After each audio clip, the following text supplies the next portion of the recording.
जब से रामायण का ट्रेलर आया है तब से बहुत सारी प्रतिक्रिया आई हैं और ये जब आया ही था तब से ये बात बहुत क्लियर हो गई थी कि जैसी टीजर रिलीज हुआ लोगों ने बहुत ज़्यादा तारीफ करी।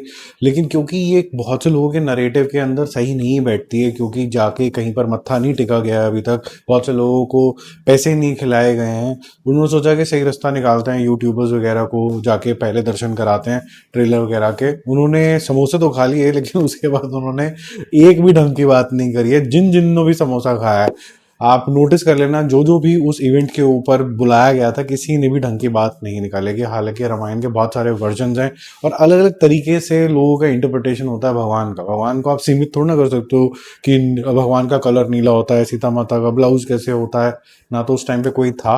ये एक ह्यूमन इंटरप्रिटेशन है। यहाँ पर कोई हम अवतार बनाने तो निकल नहीं रहे, यहाँ पर आपको कोई नीले तरीके के लोग दिखने शुरू हो जाएंगे। लोग अपने मन से जैसे भी उस भगवान को इमेजिन करते हैं वैसी कहानी हो जाती है, या फिर जिसने लिखी होती है ये उसकी भी इंटरप्रिटेशन है। वो राइटर ऑथर था, वो भगवान नहीं था कोई भी। जो वाल्मीकि साहब थे या फिर रामचरितमानस जिसने लिखी थी, या फिर 298 वर्जन, क्योंकि 300 टोटल है ऐसा बोला जाता है, जिसने भी लिखे थे उनके अपने इंटरप्रिटेशन थे। खैर, जिसको नेगेटिविटी करनी है वो करता रहे, बट ये जो म्यूजिक आया है ना, जिसका नाम इन्होंने ट्रेलर का म्यूजिक रखा है, थीम म्यूजिक रखा है, और जबरदस्त है। आप अगर इसको फुल आवाज के ऊपर कर दो, बाई चांस गाड़ी के अंदर हो और आपके ठीक ठाक थोड़ा सा सिस्टम है, या फिर अपने हेडफोन्स लगा के आप सुनो, आपको मजा देगा। बीच में जो श्लोक आते हैं ना, एकदम बिल्कुल शांत कर देते हैं आपको। एक अलग ही तरीके की एनर्जी आपको यहाँ पर फील होनी शुरू हो जाती है। बहुत ही हाई ऑक्टेन मेरे ख्याल से ये म्यूजिक है। एक इस तरीके का म्यूजिक है जिसके अंदर पिच बहुत ज्यादा हाई जाती है, जिसके अंदर आप फीलिंग जो है, वाइब्रेशन जो है बहुत ज्यादा हाई जाती है, लेकिन आपको कोई भी जैसे ना घमंड वाली फीलिंग या फिर ऐसी वाली फीलिंग नहीं आती। आप ठहराव में चले जाते हो। बहुत ही शानदार म्यूजिक है, मजा आ गया है सुन के। और बीच में श्लोक चाहे आपको समझ में ना आए, लेकिन जो ऐसा लगता है कि बस वो इंडियननेस जो है ना इसके अंदर, वो बड़ा मजेदार लगते हैं यहाँ पर। बहुत से लोग तो जैसे देखो रोते ही रहेंगे कि ये ट्रेलर का क्या हो गया, ये हो गया, वो हो गया। जो सेंसिबल लोग हैं जैसे कि अरुण गोविल हैं, उन्होंने बोला कि जी भाई साहब देखो ऐसा है कि मेरे को इतनी बड़ी फिल्म को बनाने का पार्ट बनने का मौका मिल रहा है, ये पूरे वर्ल्ड में जाएगी। मैंने श्री राम का रोल किया था, मेरी वो एज नहीं है कि मैं वो श्री राम का रोल कर पाऊँ, लेकिन मैं किसी तरीके से एसोसिएट होना चाहता हूँ। मेकर्स ने भी ये सोचा कि जो सबसे अच्छा, अगर किसी को बोले passing the baton from one to another कौन हो सकता है, तो फिर उन्होंने रोल किया। उन्होंने बोला कि जी मैं इस फिल्म से एसोसिएट होना चाहता हूँ, ये बहुत प्योर तरीके से बनाई गई है।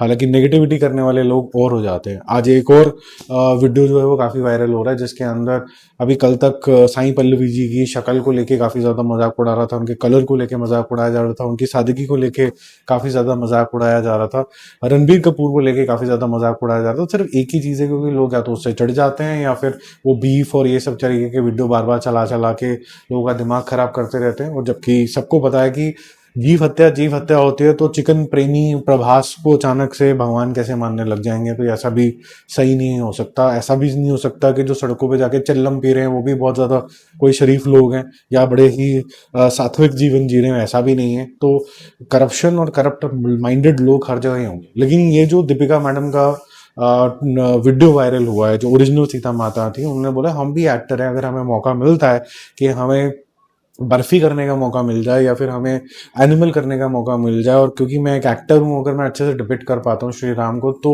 वो कब मौका मिले, और चाहे उसके बाद से मुझे कोई और मौका मिले कुछ और फिल्म करने का, चाहे वो एनिमल का पार्ट 2 ही क्यों ना, ये मेरी वर्सेटैलिटी और मेरे अंदर के जो आर्टिस्ट है उसको सेटिस्फाई करता है। और जहां तक साईं पल्लवी का सवाल है, उन्होंने बोला कि ये सब चीज़ें ग्लोरीफाई करने का कोई फायदा नहीं है, ये जबरदस्ती की बकवास है। जब आप फिल्म देखोगे तो काफ़ी भव्य आपको मज़ा आएगा।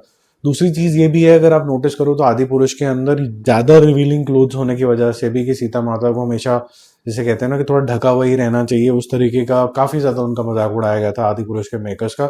यहाँ पर साईं पल्लवी ने बड़े अच्छे कपड़े पहन रखे हैं, बहुत ही अच्छे लग रहे हैं, जैसे कि एक हिंदुस्तानी कल्चर में होने चाहिए। वहां पर पता नहीं कौन सी सदी के कौन से स्कल्पचर में से उठा के ये दिखा रहे हैं, देखो जी इसके अंदर तो ब्लाउज नहीं होता था, ऐसे नहीं होता था, वैसे नहीं होता था। तो वैसा क्यों दिखाते हैं हम?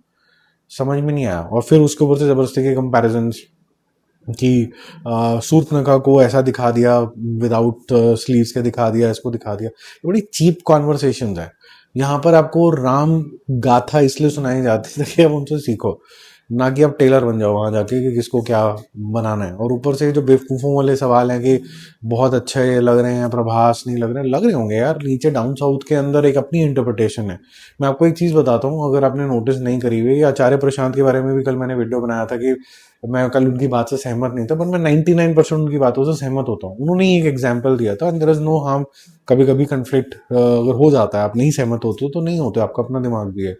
उन्होंने बोला था कि जब कभी आप बुद्ध को देखते हो, ठीक है, और आप बुद्ध की जो शक्ल सूरत है, जिस तरीके से आप इंडिया के अंदर देखते हो या जापान के अंदर देखते हो या फिर आप किसी और दुनिया के अंदर देखते हो, जैसे वो लोग हैं वैसे ही आप उनको इमेजिन करने लग जाते हो, आप उसी कलर के अंदर तक उनको इमेजिन करने लग जाते हो। तो अगर आप डाउन साउथ देखोगे तो आपको शायद थोड़े से सावले रंग की डिस्क्रिप्शन नजर आएगी। आप यहाँ पर अगर मंदिरों में देखोगे तो एकदम गोरा बनाया होगा भगवान जी को। तो ये सब अपनी अपनी इंटरप्रिटेशन होती है। भगवान को आप एक कलर और एक फॉर्म में नहीं मेरे ख्याल से सीमित कर सकते हो।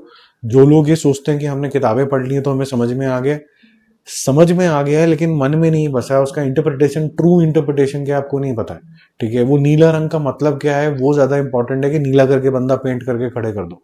ठीक है, वो इंपॉर्टेंट नहीं है। ऊपर से बहुत से लोग ढकोसलेबाजी वाले भी आ जाते हैं। मुझे लगता है कि रामलीला एसोसिएशन को लगता है कि जो राम का कैरेक्टर है जो रणबीर कपूर प्ले कर रहे हैं राम जी का, वो ज्यादा पावरफुल नहीं दिखाया गया। अरे बेवकूफो, यही तो पॉइंट है कि वो अनफेज्ड है। आपके सामने इतना कुछ हो रहा है, आपके सामने शोएब अख्तर आ रहा है, बॉल फेंक रहा है, इतनी तेज फेंक रहा है, ऊपर से वहां पर मार्क वो जो उसको जो है बिल्कुल डिफेंड कर देता है। अगर आपने कभी पुराने जमाने के ग्रेटेस्ट फास्ट बॉलर्स देखे होंगे, वो बिल्कुल लेजी एलिगेंस होती है ना, वो क्या होता है जब आपको अपनी शक्तियों का पहचान होता है कि मेरे को बोल्ड करके दिखा। ठीक है, या फिर आप तेंदुलकर को जब देखा करते थे, एकदम सॉलिड स्ट्रेट बैट आता था, वो अपनी शक्तियां पता है।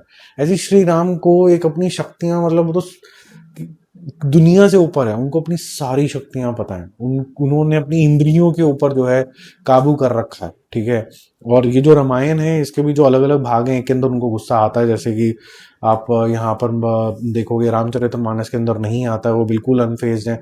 तो थोड़ा सा मिक्स बैग इंटरप्रिटेशन है, इसमें कोई फर्क नहीं पड़ता जब तक आपके भाव एकदम सही तरीके से लैंड कर रहे हैं। Now coming back to what I heard today, अगर आपको एक एक बहुत ही पॉजिटिव तरीके की एनर्जी चाहिए आपके अंदर, मतलब एक फाइटिंग सी स्पिरिट चाहिए, आपको सेरेनिटी चाहिए, और आपको मतलब ऐसा चाहिए यार मजा आ गया, मैं बड़ा खुश फील कर रहा हूँ, तो आप ये म्यूजिक जो है ना जरा 3-4 बार सुन लो। अभी तो नहीं बोलूंगा घंटों घंटों सुन लो, इतना टाइम आजकल ये होता नहीं है, और कर्म करना भी उतना ही इंपॉर्टेंट होता है। तो ये जो म्यूजिक है ना, ये मतलब मजा ही आ गया यार। मतलब बिल्कुल ही मन को छूने वाला जो होता है ना, कि लगातार बस इसी को ही सुनते रहो, इसी को ही सुनते रहो। ज्यादातर ये म्यूजिक की टोन में हाई पिच लो पिच में जाता रहता है, और श्लोक से बातें तो बिल्कुल हाई हो जाता है। इसके अंदर कोई डायलॉग वगैरह नहीं है, तो आपको और ज्यादा अच्छा लगता है, और ज्यादा सुनने में और ज्यादा मजा आता है। ठीक है, बाकी जल्दी मिलते हैं और व्यूज और अपडेट्स के साथ। जय श्री राम, जय हिंद। और ये पिक्चर को सुपर डुपर हिट होने से कोई नहीं रोक सकता, और पिक्चर जरूर एक माध्यम होता है जिससे आप कुछ ना कुछ एक छोटा सा टेक अवे इमोशंस का या किसी का लेके जाते हैं। जैसे कि आप किसी सोल्जर की कहानी अगर पर्दे पे देखते हैं, शेरशाह देखते हैं या अमरान देखते हैं, तो आपको वो थोड़ा सा मन करने लग जाता है मैं भी देश के लिए कुछ करूं। तो जब आप ऐसी कोई स्टोरी देखते हैं तो आपको मन करता है कि हाँ ओके, ये अच्छी चीज में उठा लूं, ये मेरे को ज्यादा ठीक नहीं लगा, ये मैं अपनी लाइफ से फिल्टर आउट कर दूंगा। ये होता है सबके साथ, आपके साथ भी होता होगा, तो वो इंस्टेंस आप सबके साथ शेयर करो कमेंट बॉक्स में।